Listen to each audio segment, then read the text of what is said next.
Welcome to all of you in this answer series of chapter number 3 of theory of machine. Already हमने 2 chapters के solution कर रखे हैं और may be वो आपके पास पहुंच गए होंगे। आज हमें सॉल्व करना है फ्लाई व्हील और इसमें ऑलरेडी हमने कुछ क्वेश्चन सॉल्व कर रखे हैं जब हम चैप्टर को पढ़ रहे थे। तो इसमें कुछ क्वेश्चंस ऑलरेडी हो रखे हैं और कुछ नहीं हुए हैं जो मैं आपको यहाँ पे कराऊंगा। ठीक है, चलिए स्टार्ट करते हैं चैप्टर नंबर 3। देखिए पहला क्वेश्चन है, इन अ 4 stroke IC engine the turning moment diagram the compression stroke is. कह रहा है कि अगर 4 स्ट्रोक आईसी इंजन का हम टर्निंग मोमेंट डायग्राम बनाएं तो उसमें कंप्रेशन स्ट्रोक में क्या होता है। इनमें से गिवन ऑप्शंस हैं, पॉजिटिव होता है थ्रू आउट, निगेटिव होता है throughout, positive during major portion of the stroke और option number D negative during major portion of the stroke. देखिए ये क्वेश्चन ऑलरेडी हमने कर रखा है वहां पर जब हम पढ़ रहे थे इस चैप्टर को फ्लाईव्हील को, लेकिन फिर भी यहां पे मैं आपको हिंट दे देता हूं। 4 स्ट्रोक आईसी इंजन का अगर हम टर्निंग मूवमेंट डायग्राम बनाए तो वो कुछ इस तरीके से आता है, देखिएगा।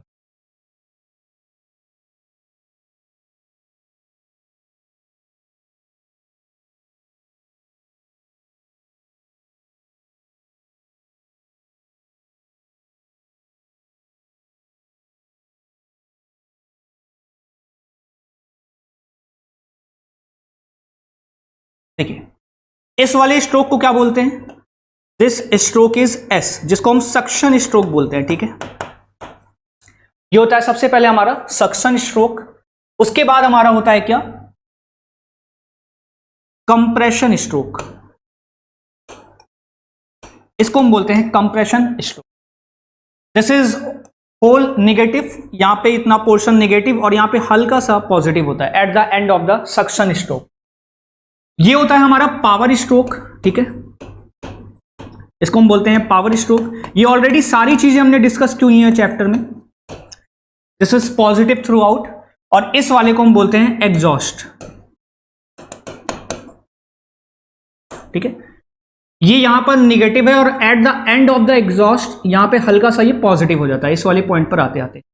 तो हमसे किसके बारे में इंफॉर्मेशन पूछ रहा है ये, आप यहां पर देखो, हमसे ये किसके बारे में इंफॉर्मेशन पूछ रहा है, हमसे पूछ रहा है कि आप बता दो कंप्रेशन स्ट्रोक में क्या होता है।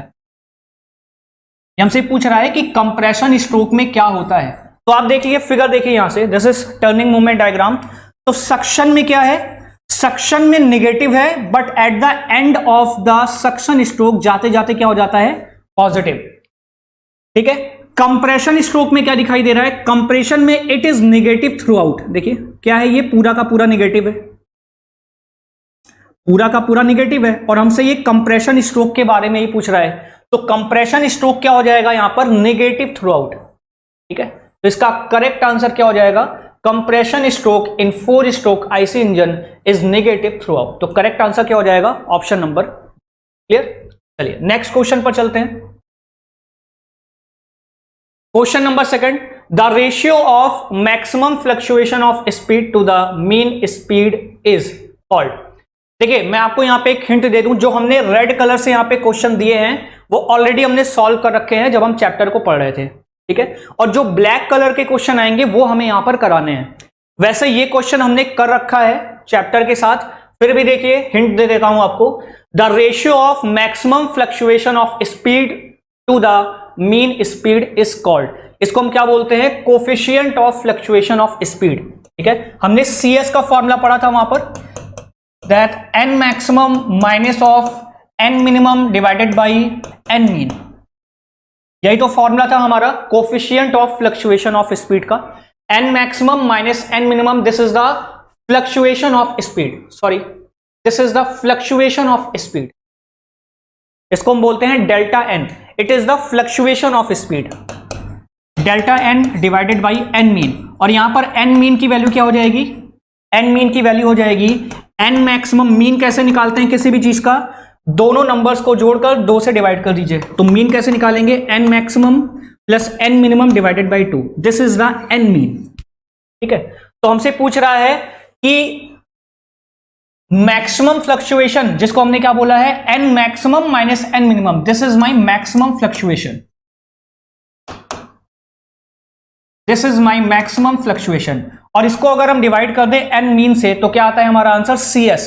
और सी ऑफ एस को हमने क्या नाम दिया था, coefficient of fluctuation of speed. तो आंसर क्या हो जाएगा हमारा, option number C, coefficient of fluctuation of speed. चलते हैं नेक्स्ट क्वेश्चन पे। ये क्वेश्चन हमें यहां पर सॉल्व करना है। हमें बताना है when T minus T mean is positive then flywheel. क्या right, T minus T mean, आपने एक फॉर्मूला पढ़ा होगा, हमने एक फॉर्मूला पढ़ा हुआ है delta T is equal to I alpha, ठीक है। जैसे फ्लाई व्हील क्या काम करता है, फ्लाई व्हील आपको रोटेशनल एनर्जी प्रोवाइड करता है when there is a necessary in the system of energy. जब सिस्टम में एनर्जी की रिक्वायरमेंट होती है तो वो रिक्वायरमेंट कहां से फुलफिल होती है, फ्लाई व्हील से। और फ्लाई व्हील घूमता है, जो एनर्जी स्टोर करता है बाद में वही एनर्जी हमें वो सप्लाई करता है, ठीक। तो वहां पर किस तरीके की एनर्जी होती है, रोटेशनल काइनेटिक एनर्जी। देखिए जब कोई बॉडी मूव करती है, लीनियर मोशन करती है, तो वहां पर हम यूज करते हैं F is equal to M A, F net is equal to M A. और अगर कोई बॉडी रोटेट करती है तो उसके लिए हम यूज करते हैं, रोटेट करने के लिए delta T, this is the difference in torque. Delta T का मतलब है difference in torque is equal to I alpha. I क्या होता है, मूवमेंट ऑफ इनर्शिया, अल्फा क्या होता है, अल्फा होता है एक्सेलरेशन। कैसा, एंगुलर एक्सेलरेशन, ठीक है। ये क्या होता है, एंगुलर एक्सेलरेशन। और ये क्या होता है, movement of inertia, I is the movement of inertia. Delta T क्या होता है, डेल्टा टी होता है टॉर्क, ठीक। तो यहां से हम पे पूछ रहा है डेल्टा टी, अगर हम टी माइनस टी मीन को देखें तो इसको हम क्या बोल सकते हैं, क्या इसको हम डेल्टा टी नाम दे सकते हैं, बिल्कुल दे सकते हैं। तो अगर डेल्टा टी इज पॉजिटिव, ठीक है, कह रहा है अगर डेल्टा टी पॉजिटिव हो जाए तो फ्लाईव्हील हमारा क्या करेगा, एक्सेलरेट करेगा, रिटार्ड करेगा, यूनिफॉर्म वेलोसिटी से मूव करेगा, या पहले एक्सेलरेट करेगा फिर रिटार्ड करेगा। देखते हैं इसको।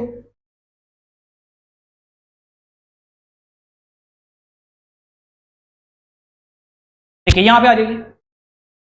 अब देखिए कह रहा है कि ये चीज पॉजिटिव है, ठीक है, तो कह रहा है ये डेल्टा टी हमारे पास क्या हो गया, ये हो गया हमारे पास पॉजिटिव। तो यहां देखिएगा positive is equal to I into alpha. अगर डेल्टा टी मेरे पास पॉजिटिव है तो डेल्टा टी को मैंने यहां पे कोई पॉजिटिव नंबर लिख दिया, positive is equal to I into alpha. I क्या होता है, I is the movement of inertia, this is M K square.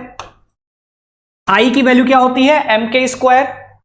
और ये भी क्या होता है, खुद में एक पॉजिटिव नंबर होता है, ठीक है। तो अगर डेल्टा टी पॉजिटिव है, आई खुद में पॉजिटिव होता है, तो अल्फा क्या हो जाएगा, अल्फा भी हमारा क्या आ जाएगा, कोई ना कोई पॉजिटिव नंबर ही आएगा। तो जैसे एक्सेलरेशन क्या होता है, एक्सेलरेशन का काम होता है वेलोसिटी को बढ़ाना, वैसे ही एंगुलर एक्सेलरेशन क्या करता है, वो एंगुलर वेलोसिटी को बढ़ाता है। मतलब हमारी एंगुलर वेलोसिटी को एक्सेलरेट करेगा, बढ़ाएगा। तो यहां पे कह रहा है कि अगर डेल्टा टी पॉजिटिव हुआ तो फ्लाईव्हील के साथ क्या होगा, तो जाहिर सी बात है अगर डेल्टा टी पॉजिटिव हुआ तो यहां से अल्फा क्या आ रहा है, अल्फा पॉजिटिव आ रहा है। अल्फा पॉजिटिव आने का मतलब कि ये हमारे फ्लाईव्हील की स्पीड को बढ़ाएगा, मतलब क्या करेगा, स्पीड बढ़ाने को ही क्या बोलते हैं, एक्सेलरेट करना। तो इसका करेक्ट आंसर क्या हो जाएगा, एक्सेलरेट्स। पॉइंट क्लियर है। अगर डेल्टा टी पॉजिटिव आएगा तो डेल्टा टी पॉजिटिव आने से अल्फा क्या आ गया, अल्फा भी पॉजिटिव आ गया। और अल्फा पॉजिटिव होने का मतलब कि हमारा सिस्टम जो है, और सिस्टम क्या है, फ्लाईव्हील, वो एक्सेलरेट करेगा। अगर अल्फा निगेटिव आ जाता तो इसको हम मंदन बोलते हैं, रिटार्डेशन। और अगर ये पॉजिटिव आता है तो इसको हम एक्सेलरेट बोलते हैं, एक्सेलरेशन, त्वरित हो रहा है। मेरे ख्याल से ये क्वेश्चन आपको क्लियर हो गया होगा। चलिए आगे बढ़ते हैं। क्वेश्चन नंबर 4, इसको हमने ऑलरेडी सॉल्व किया है, हिंट देख लीजिएगा फिर भी। कह रहा है कोफिशिएंट ऑफ स्टेडीनेस, इसकी डिफिनीशन हमने क्या पढ़ी थी, कोफिशिएंट ऑफ स्टेडीनेस की डिफिनीशन हमने पढ़ी थी 1/c ऑफ s, ठीक है, c of f। Coefficient of steadiness, coefficient of steadiness इसको हम क्या बोलते हैं, इसको हम बोलते हैं कोफिशिएंट ऑफ स्टेडीनेस। और ये हमारा CS क्या होता है, coefficient of fluctuation of, coefficient of fluctuation of speed. तो जो हमारा कोफिशिएंट ऑफ स्टेडीनेस होता है क्या होता है, it is the reciprocal of coefficient of fluctuation of speed. तो आपसे यही पूछ रहा है कि कोफिशिएंट ऑफ स्टीडीनेस की डिफिनेशन क्या होगी? It is the reciprocal of coefficient of fluctuation of speed. ठीक है, ये सारे क्वेश्चंस हमने सॉल्व किए हुए हैं। ये क्वेश्चन ये भी हमने सॉल्व किया हुआ है। देख लीजिए क्या है, the maximum fluctuation of energy EF during a cycle of a flywheel is. कह रहा है मैक्सिमम फ्लक्चुएशन ऑफ एनर्जी, जिसको हम अगर EF से रिप्रेजेंट करें उसकी वैल्यू क्या होगी? Maximum fluctuation of energy EF की वैल्यू क्या होगी अगर उसको हम EF से रिप्रेजेंट करें तो? क्लियर? तो EF क्या हो जाएगा? Maximum coefficient of fluctuation of energy. इसको हम लिखेंगे E maximum minus of E minimum. Clear? E maximum की वैल्यू क्या हो जाएगी? Half I omega max square minus half I omega minimum square. दोनों में क्या कॉमन है? हाफ आई कॉमन है। ब्रैकेट में क्या आ जाएगा? ब्रैकेट में आ जाएगा omega maximum square minus omega of minimum square. देख लीजिए कौन सा ऑप्शन मैच कर रहा है। Half I omega maximum square minus half I omega minimum square. देखिए इस फॉर्म में कोई भी आंसर आपको नहीं गिवन है, तो इसको हम चेंज करते हैं सम अदर फॉर्म। देखिए यहां पे ये हो जाएगा I/2 इंटू ए स्क्वायर माइनस बी स्क्वायर को क्या लिख सकते हैं? Omega maximum minus omega minimum एक ब्रैकेट में, और दूसरे ब्रैकेट में क्या हो जाएगा? Omega maximum plus omega minimum.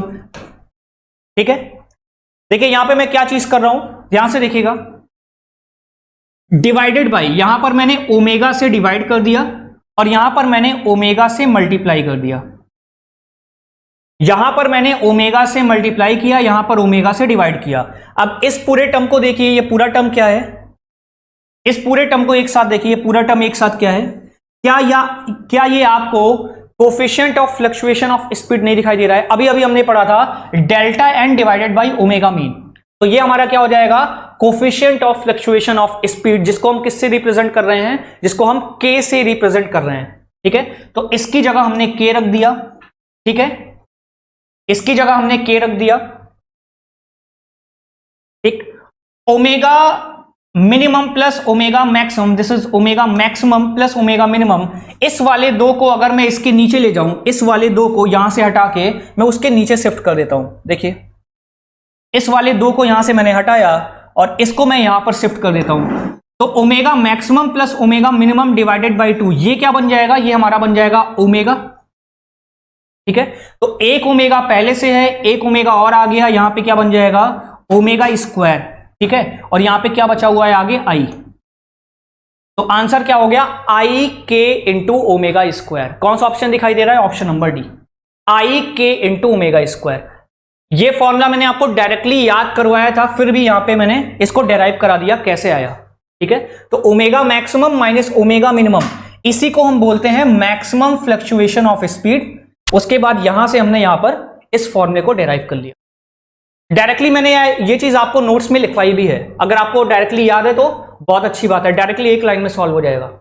Next question पे देखते हैं, in which one of the following is a flywheel generally employed. कह रहा है कि इनमें से कहां पर फ्लाई व्हील को जनरली लगाया जाता है? तो फ्लाई व्हील का यूज करते हैं हम पंचिंग मशीन में। ठीक है, फ्लाई व्हील का यूज हम करते हैं पंचिंग मशीन में। अब पंचिंग मशीन में कैसे करते हैं, ध्यान से देखिए।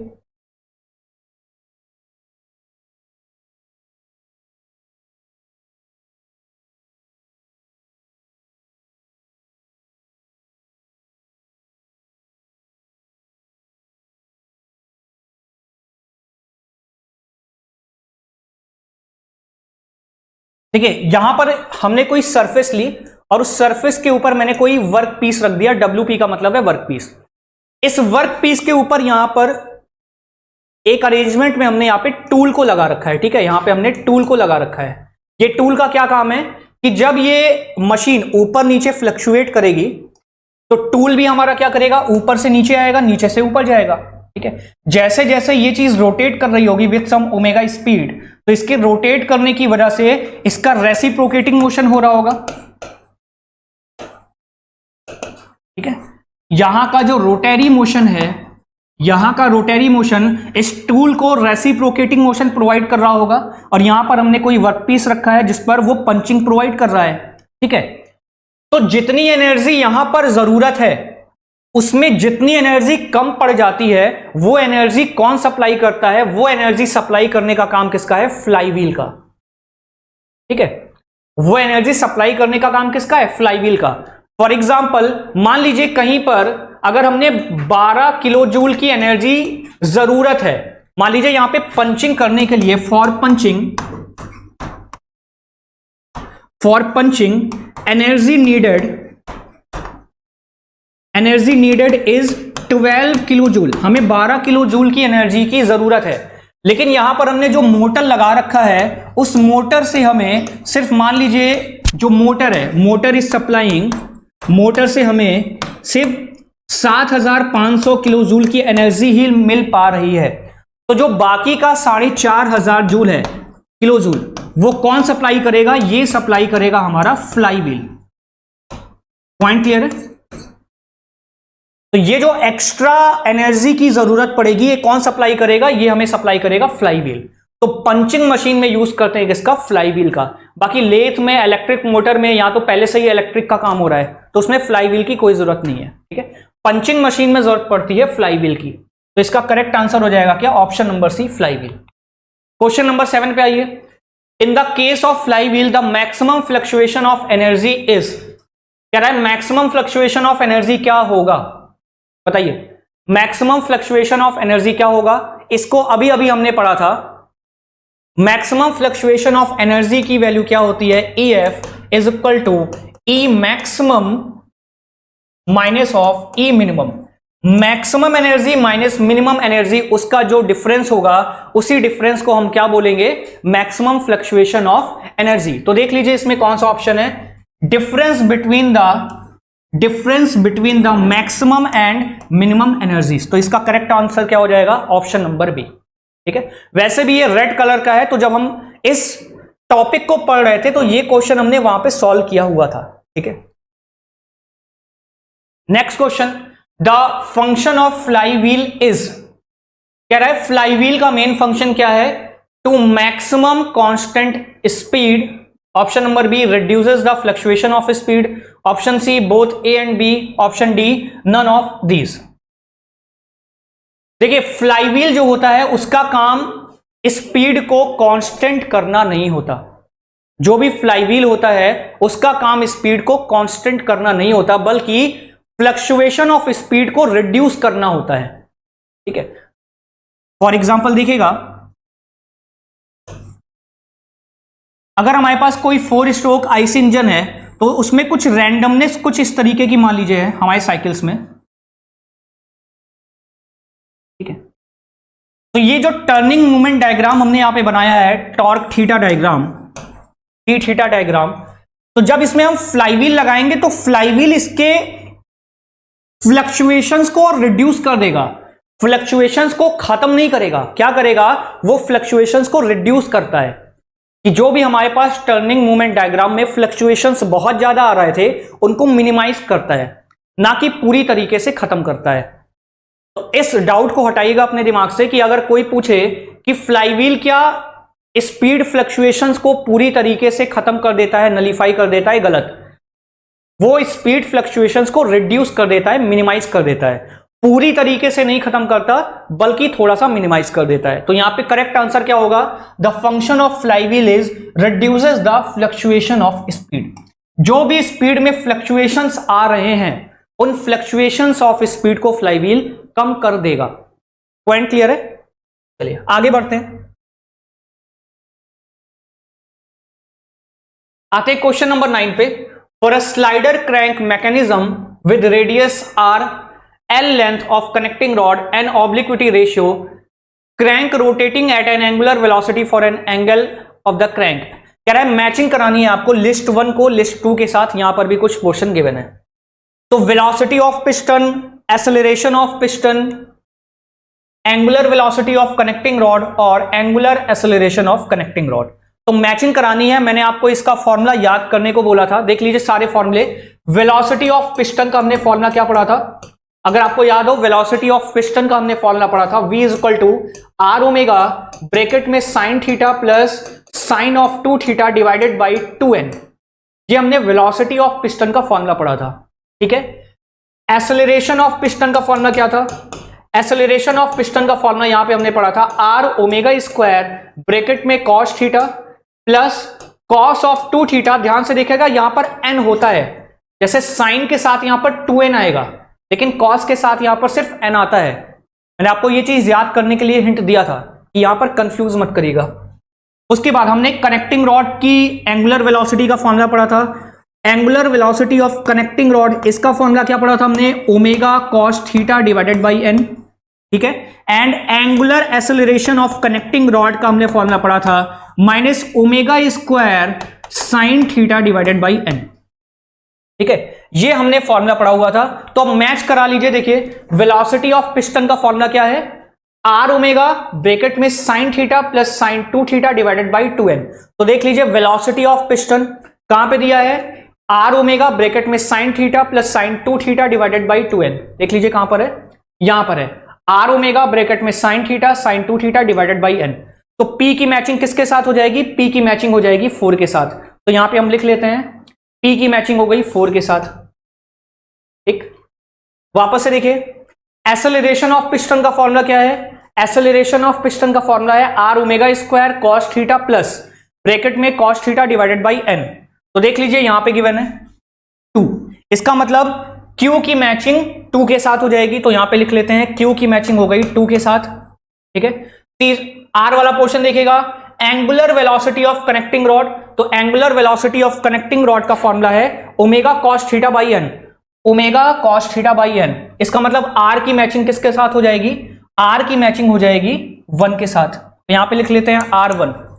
बाकी 3 मैच करा लीजिए। इसका मतलब S की मैचिंग किसके साथ होगी? 1 2 4 यूज हो चुके हैं, मतलब यहां पे 3 ही आएगा। तो मैचिंग करा लीजिए। इसका मतलब आंसर क्या हो जाएगा? PQRS 4213, मतलब 4213 होगा आपका आंसर। देख लीजिए कहां पर है? 4213। तो 4213 है ऑप्शन नंबर 3, ठीक है। 4213।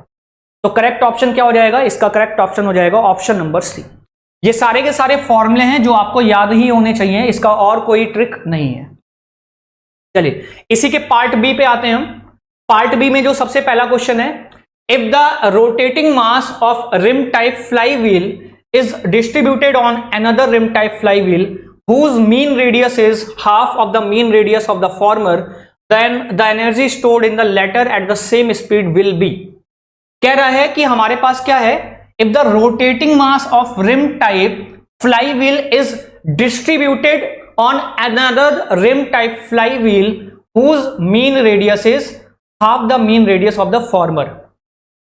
कह रहा है कि मेरे पास यहां पर रिम टाइप एक फ्लाईव्हील है। रिम का मतलब जिसके सिर्फ पेरीफेरी पर ही क्या है? पेरीफेरी पर ही मटेरियल लगा हुआ है, ठीक है।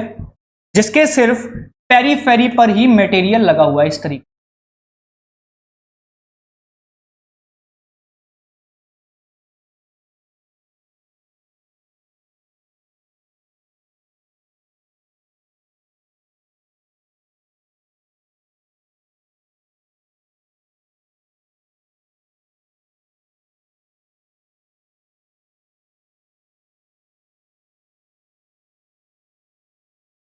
देखिए ये हमारे पास एक रिम टाइप फ्लाईव्हील है जिसके सिर्फ पेरीफेरी पर ही मटेरियल लगा हुआ है, मतलब जो पूरा का पूरा मास है that is distributed on its rim, ठीक है। इसकी रेडियस को हमने बोल दिया r, इसकी रेडियस को हमने बोल दिया r। मास पूरा का पूरा इसके पेरीफेरी पर डिस्ट्रीब्यूटेड है। अब ये कह रहा है कि अगर एक रिम के मास को, मास m को हम किसी दूसरे रिम पर डिस्ट्रीब्यूट कर दें, मतलब हमारे पास एक दूसरा रिम है जिसके पेरीफेरी पर इसी सेम मास m को हम डिस्ट्रीब्यूट कर दें,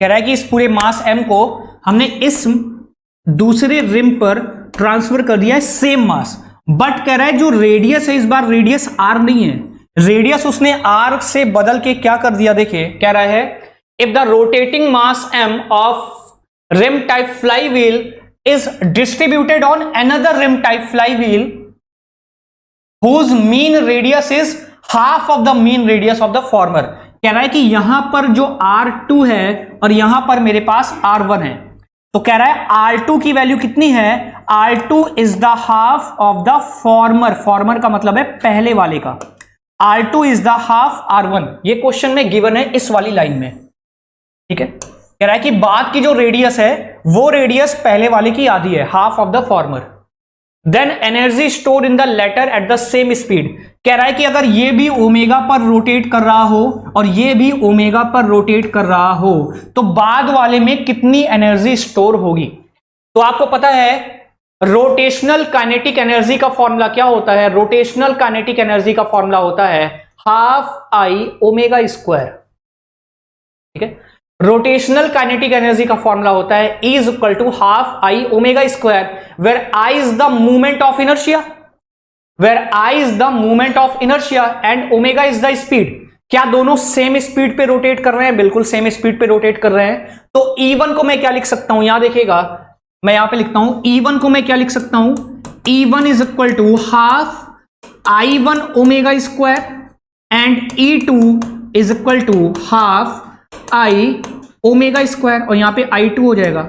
यहां पर मैंने दोनों के साथ I1 I2 लिखा, लेकिन ओमेगा को ओमेगा 1 ओमेगा 2 नहीं लिखा। क्यों नहीं लिखा, क्योंकि इसने बोला है कि दोनों ही किस पे रोटेट कर रहे हैं, सेम स्पीड पर। तो अगर ये ओमेगा है तो ये भी ओमेगा होगा। तो यहां पे हमें बताना है कि दूसरे वाले में कितनी एनर्जी स्टोर होगी। तो देखिए दोनों को डिवाइड कर दीजिए, दोनों को अगर हम डिवाइड करें तो E1 डिवाइडेड बाई E2 कितना हो जाएगा, E1 divided by E2, omega square से omega square cancel out, half से हाफ कैंसिल आउट, कितना बचेगा I1 डिवाइडेड बाई I2। या यहां से हम क्या लिख सकते हैं, E2 को क्या लिख सकते हैं, E2 is equal to I2 divided by I1 into, यहां पर क्या हो जाएगा, इंटू हो जाएगा यहां पर E1। अब I2 डिवाइडेड बाई I1 की वैल्यू कैसे निकालेंगे, I is the movement of inertia, और मूवमेंट ऑफ इनर्शिया की वैल्यू क्या होती है, mr square. I is equal to mr square, ये वैल्यू होती है।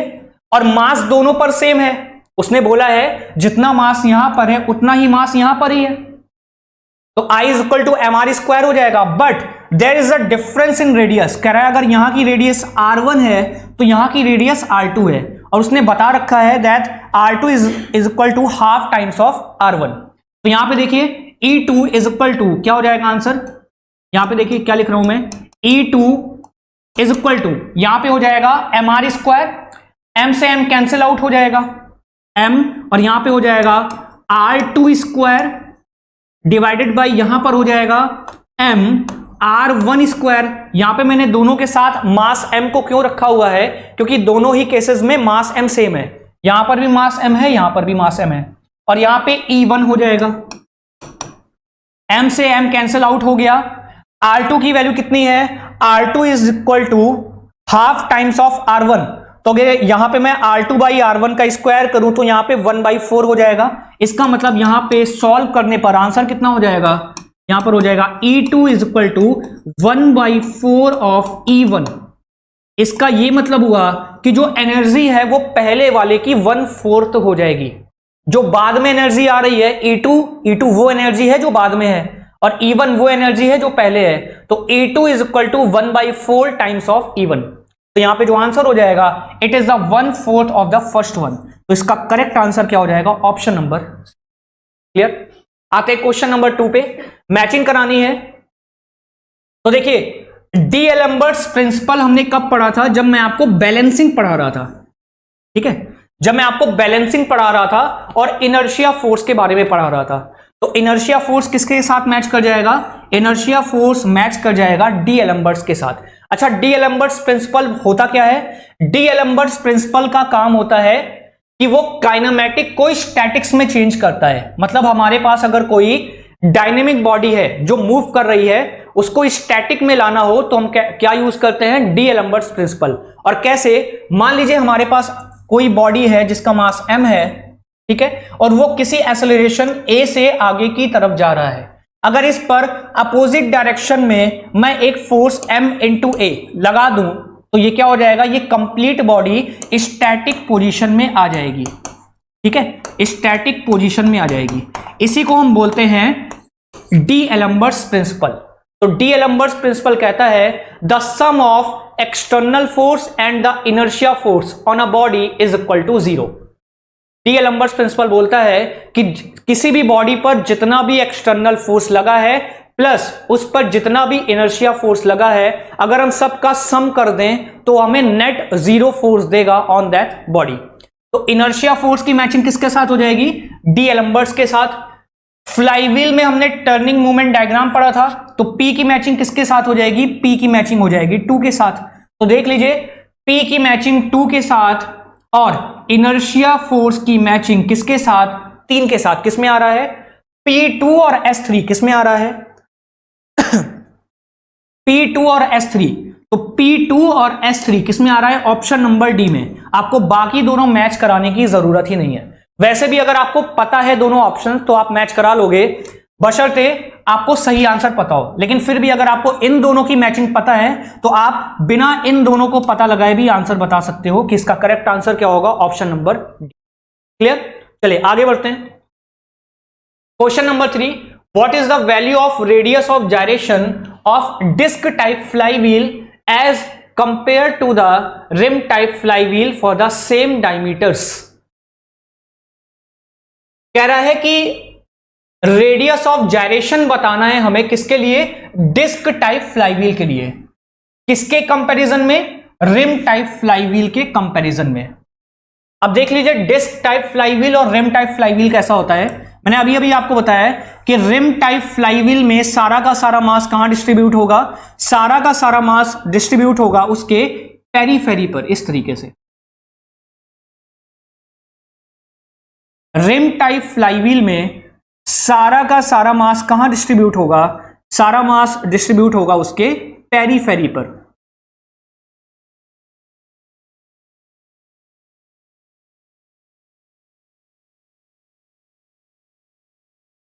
ये हो गई इसकी रेडियस r। और डिस्क टाइप में क्या होगा, ये तो हमने रिम टाइप देख लिया। और डिस्क टाइप में क्या होगा, डिस्क टाइप में सारा का सारा मास कहां पर डिस्ट्रीब्यूट होगा, उसके पेरीफेरी के साथ साथ उसके अंदर भी डिस्ट्रीब्यूटेड होगा। जैसे आपने सीडी डिस्क देखा हुआ एक तरीके का, कि बाहर के साथ साथ अंदर भी मास होता है। तो ये पूरा का पूरा मास कहां पर है, डिस्ट्रीब्यूटेड है उसके पूरे के पूरे पेरीफेरी के साथ साथ उसके सरकमफेरेंस पर भी, इस तरीके से। मतलब रिम के अंदर भी मास डिस्ट्रीब्यूटेड होगा, उसके रिम पर भी मास होगा, लेकिन रिम टाइप में उसके सिर्फ पेरीफेरी पर ही मास होगा। तो ये एग्जांपल हो गया हमारा रिम टाइप फ्लाईव्हील का।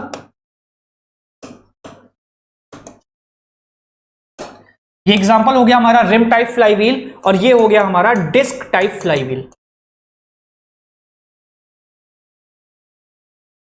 Disc type flywheel. अब देखिए रिम टाइप फ्लाईव्हील और डिस्क टाइप फ्लाईव्हील के रेडियस ऑफ जायरेशन में हमें निकालना है रिलेशन। तो कैसे निकालेंगे, इसका मूवमेंट ऑफ इनर्शिया क्या होता है, इसका मूवमेंट ऑफ इनर्शिया अगर आपको याद हो, इसका मूवमेंट ऑफ इनर्शिया होता है in the form of radius of gyration, वो होता है एम के स्क्वायर। इसका क्या होता है, M K square, I is equal to M K square. लेकिन यहां पर इसको मैं K1 बोलूंगा और इसको मैं K2 बोलूंगा। K1 क्या बता रहा है, K1 हमें रिम टाइप के बारे में बता रहा है, और K2 हमें किसके बारे में बता रहा है, K2 हमें डिस्क टाइप फ्लाईव्हील के बारे में बता रहा है। ठीक है, ये तो हमने पढ़ा किसके बेसिस पे, on the basis of radius of gyration. लेकिन अगर हम रेडियस ऑफ जायरेशन के अलावा जो इसका मेन फॉर्मूला होता है in the form of radius वो पढ़े, तो वो फॉर्मूला क्या होता है, इसका फॉर्मूला होता है I is equal to M R square. और इसका फॉर्मूला क्या होता है, इसका फॉर्मूला होता है I is equal to M R square divided by 2। इसका फॉर्मूला होता है I is equal to M R square divided by 2, और इसका फॉर्मूला क्या होता है, एम आर स्क्वायर। तो हमें क्या करना है, रेडियस ऑफ जायरेशन में निकालना है रिलेशन। तो क्या करिए, रेडियस ऑफ जायरेशन में रिलेशन निकालिए। यहां से मैं इन दोनों को बराबर करता हूं, इन दोनों को अगर मैं बराबर करूं तो आपको क्या दिखाई देगा, M K square, M K1 square is equal to M R square.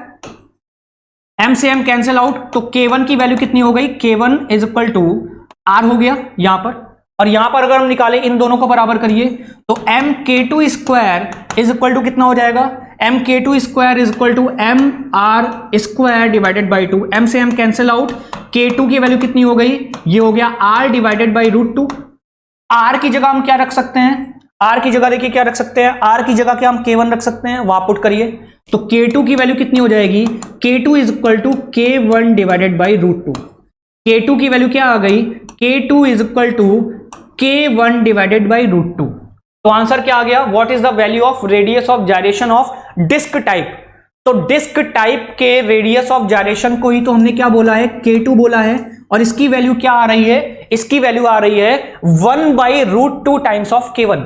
तो आंसर क्या आ जाएगा, आंसर आ जाएगा 1/√2, ये डिवाइड का साइन है, मतलब 1/√2 टाइम्स ऑफ k1। तो करेक्ट आंसर क्या हो जाएगा, ऑप्शन नंबर बी।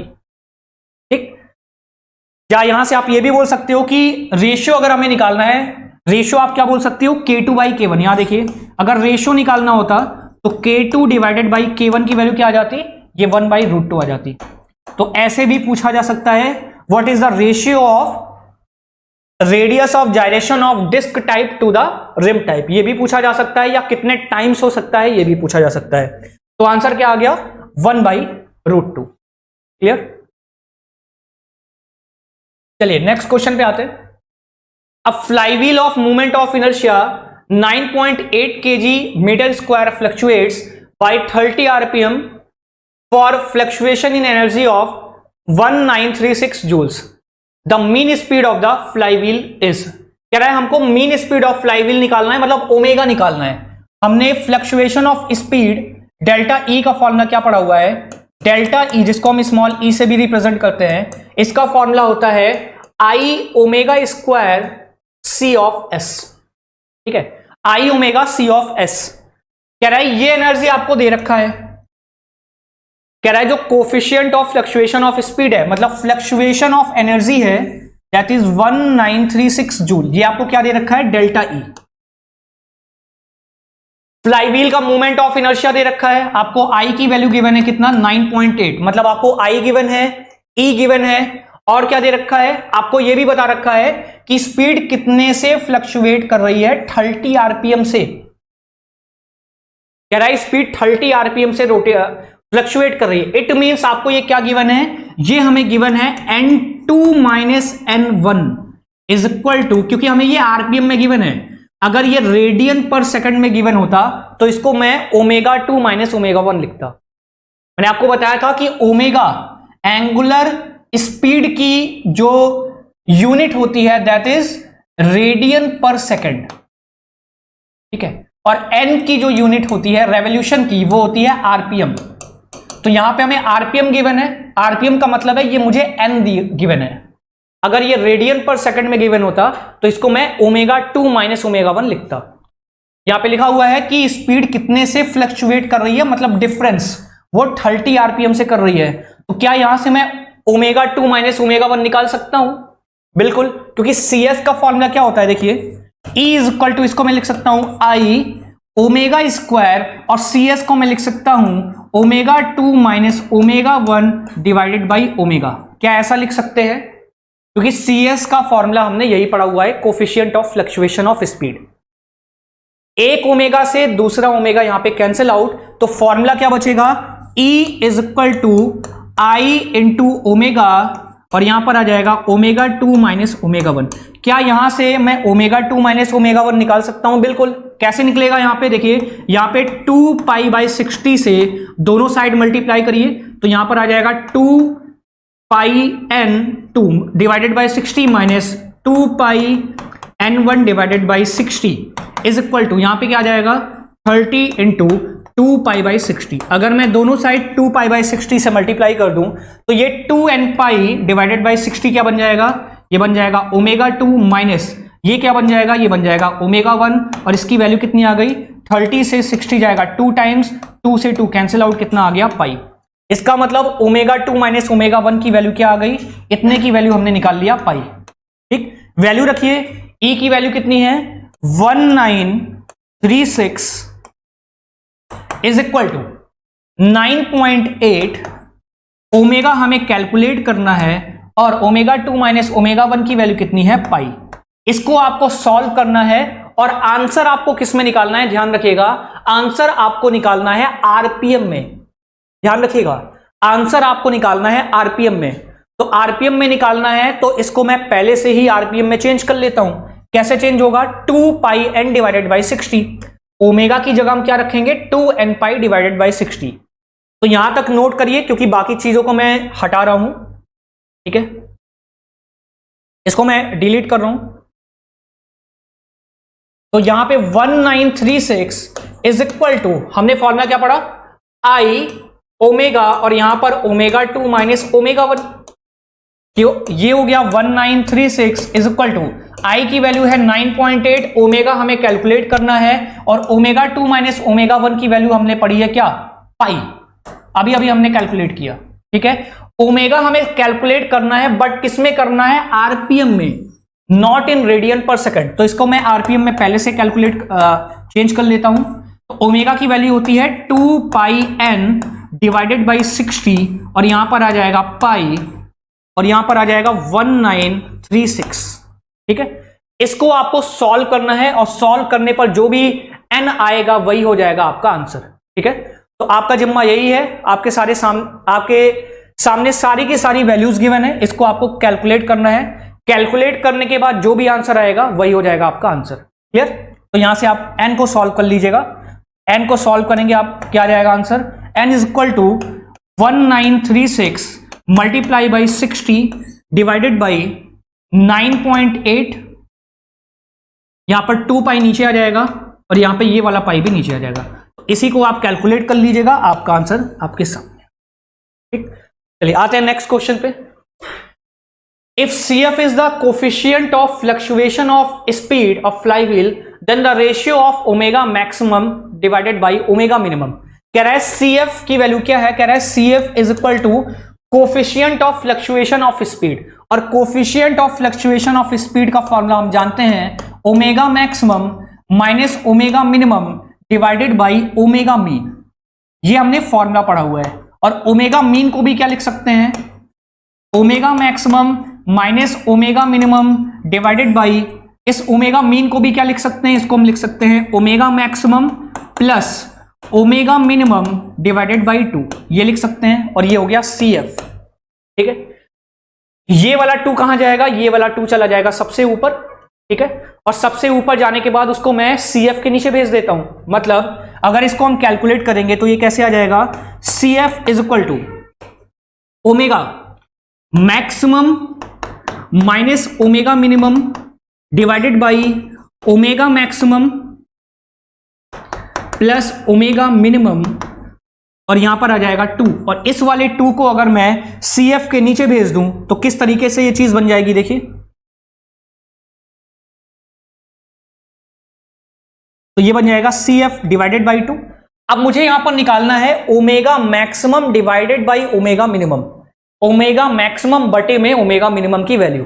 कैसे कैलकुलेट करेंगे, देख लीजिए। इसको मैं क्या करता हूं, क्रॉस मल्टीप्लाई कर दीजिए या कंपोनेंडो डिवेंडो रूल एक होता है, इसको आप लगा सकते हो, तो उससे एक लाइन में आ जाएगा। लेकिन शायद ये रूल ज्यादातर लोगों ने नहीं पढ़ा होगा, तो सिंपली क्या करते हैं, इसका क्रॉस मल्टीप्लाई करते हैं, उसके बाद इसको सॉल्व करते हैं, ठीक है। तो हम क्या करेंगे, पहले ओमेगा मैक्सिमम को एक साइड रखेंगे, ओमेगा मिनिमम को एक साइड, फिर दोनों को डिवाइड मार देंगे। तो omega maximum minus omega minimum में 2 का मल्टीप्लाई हो जाएगा और ओमेगा मैक्सिमम और प्लस ओमेगा मिनिमम में CF का मल्टीप्लाई हो जाएगा। तो क्रॉस मल्टीप्लाई करते हैं, यहां पर क्रॉस मल्टीप्लाई करने पर क्या हो जाएगा, CF into omega maximum plus omega minimum is equal to omega maximum minus of omega minimum multiply by 2, ठीक है। क्या करिए, यहां पे मल्टीप्लाई करिए, CF into omega maximum plus CF into CF का मल्टीप्लाई ओमेगा मिनिमम में is equal to omega maximum का 2 में 2 times of omega maximum minus 2 times of omega minimum. क्या करिए, ओमेगा मैक्सिमम को एक साइड और ओमेगा मिनिमम को एक साइड। तो यहां से देखिए, मैं ओमेगा मैक्सिमम को एक साइड करता हूं और ओमेगा मिनिमम को एक साइड। तो यहां से ओमेगा मिनिमम को हम लेफ्ट हैंड साइड में लाते हैं और ओमेगा मैक्सिमम को हम राइट हैंड साइड ले जाते हैं। तो कैलकुलेशन मैं ऊपर कर रहा हूं, यहां देखिएगा, यहां पर, तो यहां पर क्या आ जाएगा, सी एफ ओमेगा मिनिमम, ये तो लेफ्ट हैंड साइड में पहले से ही है, और -2 ओमेगा मिनिमम को मैं लाता हूं लेफ्ट हैंड साइड, तो यहां पे ये बन जाएगा +2 times of omega minimum is equal to कितना हो जाएगा, 2 times of omega maximum, 2 times of omega maximum, और इस चीज को अगर हम दूसरी साइड भेजेंगे तो -CF ऑफ ओमेगा मैक्सिमम। कितना आ गया, यहां से ओमेगा मिनिमम कॉमन लीजिए। इस पूरी स्लाइड को मैं क्लियर करता हूं लिखने के लिए।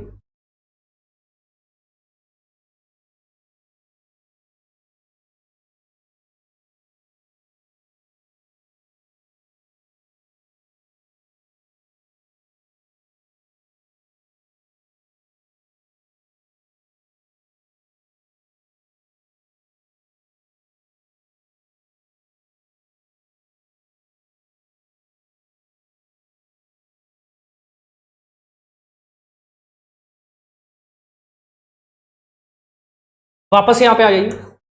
इसमें क्या कॉमन दिखाई दे रहा है, ओमेगा मिनिमम को कॉमन लीजिए। ओमेगा मिनिमम ब्रैकेट में क्या आ जाएगा, CF + 2 इज इक्वल टू, और इसमें क्या कॉमन आएगा, इसमें ओमेगा मैक्सिमम को कॉमन लीजिए। ओमेगा मैक्सिमम ब्रैकेट में क्या आ जाएगा, 2 - ऑफ CF। हमें किसका रेशियो निकालना है, हमें निकालना है omega maximum divided by omega minimum. तो omega maximum divided by omega minimum, इसकी वैल्यू कितनी आ जाएगी, इज इक्वल टू, इसकी वैल्यू आ जाएगी 2 + CF डिवाइडेड बाई 2 - CF। क्या करिए, 2 + CF के नीचे 2 - CF को भेज दीजिए और ओमेगा मैक्सिमम के नीचे ओमेगा मिनिमम को ले आइए। तो ये हो जाएगा हमारा answer 2 + CF divided by 2 - CF। तो देख लीजिए कौन सा आंसर है, option number D, 2 + CF divided by 2 - CF। तो हमारा हो जाएगा option number D. Clear. Question number 6 पे आइए। The angular acceleration of the connecting rod of a reciprocating engine is approximately given by. कह रहा है एंगुलर एक्सेलरेशन का फॉर्मूला हमने क्या पढ़ा हुआ है, अभी अभी जब मैं आपको मैचिंग वाला क्वेश्चन करा रहा था उसमें मैंने आपको 4 फॉर्मूले लिखाए थे, वापस से रिवाइज करा देता हूं, देख लीजिए जल्दी से। ओमेगा ऑफ पिस्टन का फॉर्मूला हमने पढ़ा था आर ओमेगा, यहां पे पढ़ा था हमने sin theta plus sin 2 theta divided by 2n। Angular acceleration of piston का हमने फॉर्मूला क्या पढ़ा था, ये हमने पढ़ा था आर ओमेगा स्क्वायर ब्रैकेट में cos theta plus cos of 2 theta divided by n। Angular speed of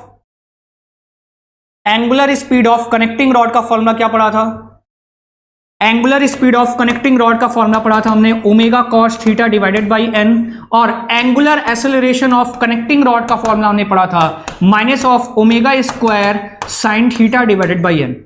तो माइनस यहां पे आपको ये बताता है कि जब क्रैंक हमारा एक्सेलरेट करेगा तो कनेक्टिंग रॉड हमारा डी एक्सेलरेट करेगा, दैट इज, इसलिए यहां पर माइनस साइन आ रहा है। अगर हम सिर्फ मैग्नीट्यूड की बात करें तो मैग्नीट्यूड हमारा क्या हो जाएगा, सिर्फ मैग्नीट्यूड की बात करें तो ये हो जाएगा omega square sin theta divided by n।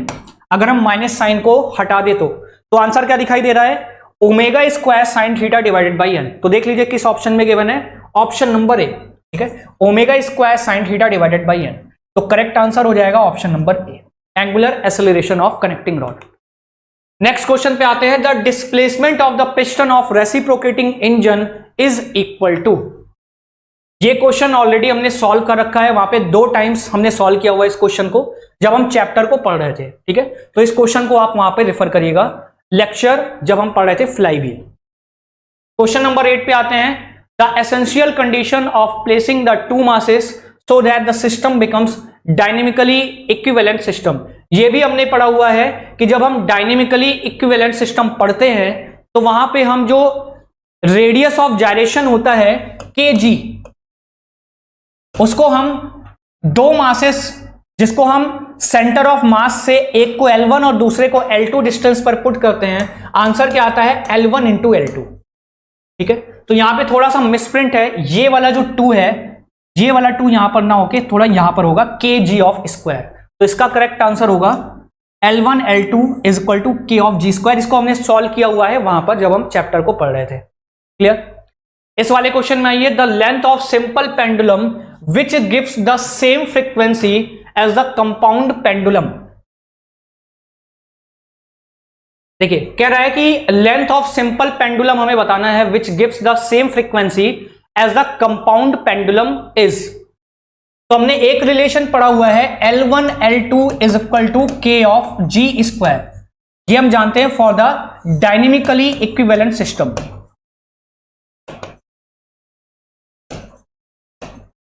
ये हमने पढ़ा हुआ है डायनेमिकली इक्विवेलेंट सिस्टम। देख लीजिए एक बार वापस से रिवाइज कर लेते हैं क्या है डायनेमिकली इक्विवेलेंट सिस्टम। कह रहा है अगर हमारे पास कोई सॉलिड बॉडी है रैंडम सी, जिसका सेंटर ऑफ ग्रेविटी किसी पॉइंट G पर काम कर रहा है, तो अगर इस पूरी सॉलिड बॉडी को अगर हम 2 पॉइंट मास से रिप्लेस करें और उन 2 पॉइंट मास को हमने इस तरीके से प्लेस किया कि इसका सेंटर ऑफ ग्रेविटी उस रॉड पे उसी पोजीशन पे होना चाहिए, चेंज नहीं होना चाहिए, ठीक है। और उन दो मासेस को जिसको मैंने एक को m1 बोला और दूसरे को m2 बोला, वो दोनों मास इसकी सेंटर ऑफ ग्रेविटी से L1 L2 डिस्टेंस पर हैं। इस पूरी सॉलिड बॉडी का मास कितना था? इस पूरी सॉलिड बॉडी का मास m था। इसका मतलब बाद में भी मास कितना होना चाहिए? बाद में मास कितना है? m1 है और m2 है, 2 पॉइंट मास है। इस रॉड पर हमने 2 पॉइंट मास लिए, तो दोनों पॉइंट मास का जो सम है वो पहले वाले मास के बराबर होना चाहिए, इसका मतलब m के बराबर होना चाहिए, ठीक है। और यहां से जो अगला रिलेशन आता है L1 L2 is equal to K of G square, ठीक है। और अगला रिलेशन जो हमने पढ़ा था यहां पर M1 into L1 is equal to M2 into L2, ये हमने पढ़ा हुआ था डायनेमिकली इक्विवेलेंट सिस्टम में।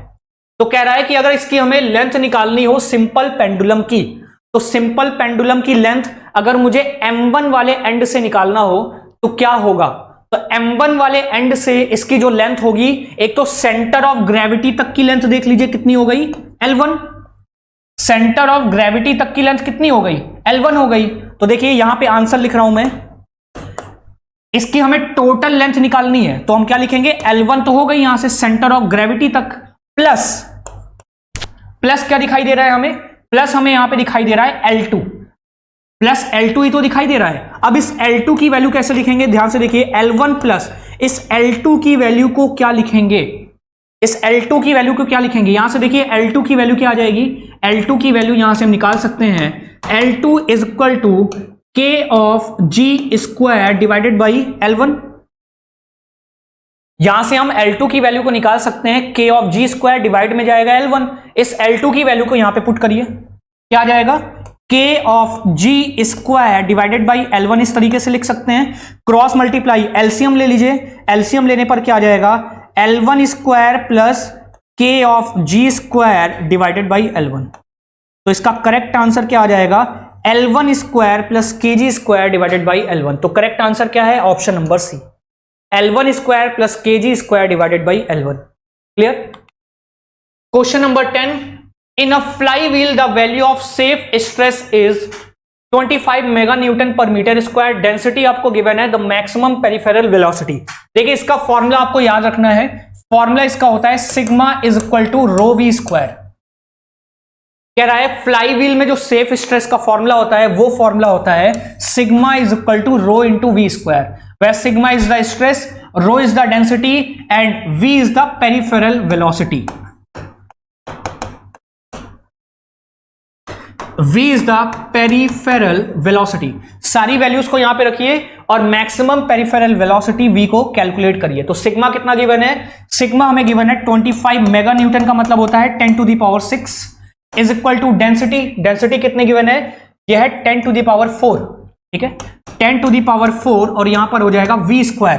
देखिए 10 टू द पावर 4 से 10 to the power 6 cancel out होगा और यहां पे बच जाएगा 25 into 10 to the power 2 is equal to velocity square. तो वेलोसिटी की वैल्यू कितना आ जाएगा? 25 का अंडर रूट लेंगे 5 और 100 का अंडर रूट लेंगे 10, तो ये हो जाएगा 50 मीटर पर सेकेंड। तो इसका आंसर क्या आ जाएगा? 50 मीटर पर सेकेंड। तो आंसर क्या आ जाएगा इसका? 50 मीटर पर second, option number B. Question number 11 देखिएगा, the maximum fluctuation of energy in a flywheel is equal to, बार बार वही क्वेश्चन आ रहा है, इस बार चारों फॉर्मेट में आपसे पूछ लिया। मैक्सिमम फ्लक्चुएशन ऑफ एनर्जी का फॉर्मूला हमने क्या पढ़ा हुआ है? ध्यान से देखिए, हमने पढ़ा है ई मैक्सिमम माइनस ई मिनिमम, वापस से डेरिवेशन देखेगा, ये होता है रियल फॉर्मूला जो हमने पढ़ा हुआ है। अब इसी को डेराइव करते हैं, डेराइव करिए। ई मैक्सिमम की जगह क्या आ जाएगा, half I omega maximum square minus half I omega minimum square, ये आ जाएगा। क्या कॉमन है दोनों में, I by two, I by two को कॉमन लीजिए, हाफ आई को कॉमन लीजिए, क्या आ जाएगा ब्रैकेट में, omega maximum square minus omega minimum square, ठीक है। A square minus B square का फॉर्मूला क्या हो जाएगा, half I omega maximum minus omega minimum एक ब्रैकेट में, और दूसरे ब्रैकेट में omega maximum plus omega minimum दूसरे ब्रैकेट में, ठीक है। इसको अभी अभी हमने डेराइव किया था। इसका जो हमने सेकंड फॉर्म ऑफ इक्वेशन निकाला था यहां पे सॉल्व करके, कि यहां पे हमने ओमेगा से डिवाइड किया था और ओमेगा से मल्टीप्लाई किया था, तो वो आंसर हमने कितना निकाला था, E is equal to I omega square into C S. याद आ रहा है, ये वाला फॉर्मूला हमने डेराइव किया था सबसे पहले, हमारे ख्याल से सबसे दूसरे क्वेश्चन में, पहले या दूसरे क्वेश्चन में इस फॉर्मूले को हमने डेराइव किया था, तो हमने ये फॉर्मूला निकाला था। कैसे निकाला था, देखिए यहां पर हमने इस वाले 2 को ट्रांसफर कर दिया, इस वाले 2 को मैंने यहां पर ट्रांसफर कर दिया, इस 2 को यहां से हटाइए और इस 2 को हम ले जाते हैं यहां पर, ठीक है। Omega maximum minus omega minimum, omega से यहां पर मैंने डिवाइड किया और यहां पर ओमेगा से मैंने मल्टीप्लाई कर दिया, कोई दिक्कत की बात नहीं है। अब ये पूरा का पूरा क्या बन जाएगा, ये बन गया coefficient of fluctuation of speed, जिसको हमने सीएस से डिफाइन किया हुआ है। तो यहां पे देखिए क्या आ जाएगा, आई इंटू, इसकी जगह क्या पुट कर सकते हैं, omega maximum minus omega minimum divided by omega, इसकी जगह सीएस लिख सकते हैं, इंटू एक ओमेगा यहां पे लिखा हुआ है, एक ओमेगा हो गया, और omega maximum plus omega minimum divided by 2, ये ओमेगा मीन हुआ जिसको मैं ओमेगा ही लिख सकता हूं, तो ये आ गया I omega square into C S, यही वाला फॉर्मूला आ गया, ठीक है। तो एक तो ऑप्शन नंबर बी आ गया। हमें और ऑप्शंस भी चेक करने पड़ेंगे क्योंकि इसमें एक ऑप्शन ऑल ऑफ दीज भी है, तो अगर ये दोनों भी सही हो गए तो इसका correct option option number D हो जाएगा। तो चेक करते हैं ऑप्शन नंबर ए को, ऑप्शन नंबर ए को चेक करिए, क्या आई ओमेगा ओमेगा 1 माइनस ओमेगा 2 भी आ रहा है कि नहीं। देखिए क्या ये ऑप्शन भी आ सकता है कि नहीं, इसको मैं हटा रहा हूं, एक ऑप्शन तो हमें मिल गया कि ऑप्शन नंबर बी तो है, दूसरा ऑप्शन देखते हैं, इसको मैं क्लियर कर रहा हूं वापस से। देखिए क्या लिखा था हमने, E is equal to half I और ब्रैकेट में आ गया था omega maximum square minus omega minimum square, ये आ गया था हाफ आई, इसको क्या लिखा था हमने, omega maximum plus omega minimum एक ब्रैकेट में, और दूसरे ब्रैकेट में आ गया था omega maximum minus of omega minimum. Clear. देखिए omega maximum plus omega minimum divided by 2 को हम क्या लिख सकते हैं, क्या इसको मैं ओमेगा लिख सकता हूं, ओमेगा मीन, बिल्कुल, और ब्रैकेट में क्या आ जाएगा, omega maximum minus omega minimum आ गया। इसको मैं लिख सकता हूं आई ओमेगा, ओमेगा मैक्सिमम की जगह हो गया ओमेगा 1 माइनस ओमेगा मिनिमम की जगह हो गया ओमेगा 2, तो ई की वैल्यू क्या आ गई, आई ओमेगा ओमेगा 1 माइनस ओमेगा 2, मतलब ऑप्शन नंबर ए भी आ रहा है, ठीक है। ऑप्शन नंबर बी तो हमने पहले निकाल लिया कि ये तो होता ही है, साथ में ये भी सेटिस्फाई कर रहा है। क्या ये वाला ऑप्शन होगा, बिल्कुल ये भी होगा। ये काम है आपको इसको सॉल्व करना कि ये ऑप्शन कैसे आएगा, आपका काम है इसको सॉल्व करना कि ये ऑप्शन कैसे आएगा।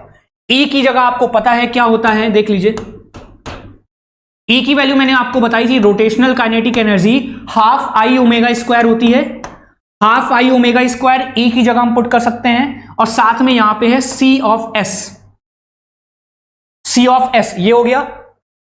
2 से 2 अगर हम कैंसिल आउट कर दें तो क्या मिल गया, I omega square into C S. क्या यही वाला ऑप्शन, क्या इससे ये वाला ऑप्शन मिल गया, बिल्कुल मिल गया, मतलब ऑप्शन नंबर सी भी होगा। तो ए भी होगा, बी भी होगा, सी भी होगा, मतलब ऑल ऑफ दिस। तो इसका करेक्ट ऑप्शन क्या हो जाएगा, option number D, all of the. Question number 12, D'Alembert's principle is used for. D'Alembert's principle क्या करता है, अगर हमारे पास कोई डायनेमिक सिस्टम है, डायनेमिक सिस्टम है तो डायनेमिक सिस्टम को वो स्टैटिक सिस्टम में चेंज करता है। कौन चेंज करता है, डी-एलेम्बर्ट्स प्रिंसिपल।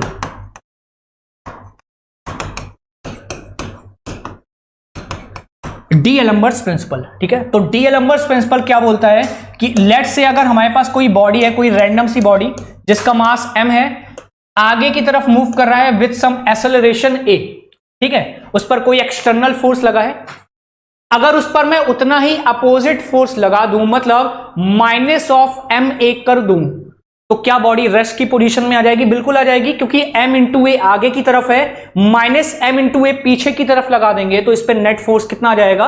इस पर नेट फोर्स आ जाएगा 0।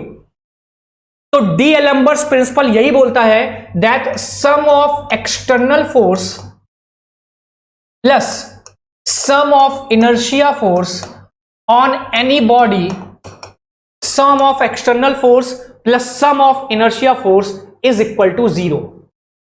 डीएलम्बर्ट्स प्रिंसिपल यही कहता है आपसे कि किसी भी बॉडी पर एक्सटर्नल फोर्स और इनर्शिया फोर्स का सम आपको क्या देगा? 0 वेक्टर के बराबर देगा।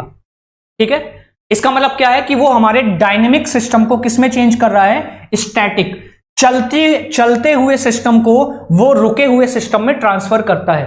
तो इसका करेक्ट ऑप्शन क्या हो जाएगा? पढ़ लीजिए, reducing the problem of kinematics to equivalent static problem. बिल्कुल सही है, काइनेमैटिक्स मतलब चलते हुए सिस्टम को, स्टैटिक्स मतलब रुके हुए सिस्टम में चेंज करेगा। तो यही हो जाएगा ऑप्शन नंबर ए हमारा। क्लियर? क्वेश्चन नंबर 13 ये ऑलरेडी हमने सॉल्व किया हुआ है। ठीक है, ये हमने सॉल्व किया हुआ है क्योंकि ये रेड कलर से है। आप इस लेक्चर को रेफर करिएगा जब हम फ्लाईव्हील को पढ़ रहे थे। In a slider crank mechanism the maximum acceleration of the slider is obtained when. कह रहा है कि स्लाइडर का मैक्सिमम एक्सेलरेशन क्या होता है? देख लीजिए वापस से, A of piston, acceleration of piston का फॉर्मूला हमने पढ़ा है r omega square cos of theta plus cos of 2 theta divided by n। कह रहा है कि एक्सेलरेशन मैक्सिमम कब होगा? एक्सेलरेशन मैक्सिमम तब होगा जब हमारा कॉस थीटा मैक्सिमम होगा, और cos theta maximum, cos theta की मैक्सिमम वैल्यू कितनी होती है? कॉस थीटा की मैक्सिमम वैल्यू होती है 1। कितने डिग्री पर होती है? Sir theta is equal to 0 पर कॉस 0 डिग्री की वैल्यू कितनी होती है? 1। और theta is equal to 0 degree का मतलब क्या हुआ कि हमारा जो क्रैंक है अभी कहां पर सिचुएटेड है? हमारा जो क्रैंक है this is the angle theta. अगर इस थीटा को मैं 0 कर दूं तो क्या सिस्टम मेरा इनर डेड सेंटर में पहुंच जाएगा कि नहीं? इसको मैंने बोला था इनर डेड सेंटर, या इसी को हम टॉप डेड सेंटर भी बोलते हैं। इसको हम बोलते हैं आउटर डेड सेंटर या बॉटम डेड सेंटर। तो अगर थीटा की वैल्यू 0 हो गई तो ये वाला पॉइंट मेरा कहां पर पहुंच जाएगा? यहां पर पहुंच जाएगा, इस वाले पॉइंट पर। लाइन बिल्कुल सीधी हो जाएगी, तभी क्या होगा? Theta is equal to 0। तो उस वक्त मेरा जो क्रैंक है कहां पर होगा? इनर डेड सेंटर पर। तो इसका करेक्ट ऑप्शन हो जाएगा at the inner dead centre position. Question number 14 ये भी हमने सॉल्व कर रखा है, आप रेफर करिएगा इस क्वेश्चन को। यहां पर हमारा चैप्टर नंबर 3 खत्म होता है। ठीक, इन क्वेश्चंस को आप अच्छे से रिवाइज करिए, जो भी प्रॉब्लम है आप बाद में पूछ सकते हो। बाकी मिलते हैं नेक्स्ट लेक्चर में चैप्टर नंबर 4 के साथ। Thank you.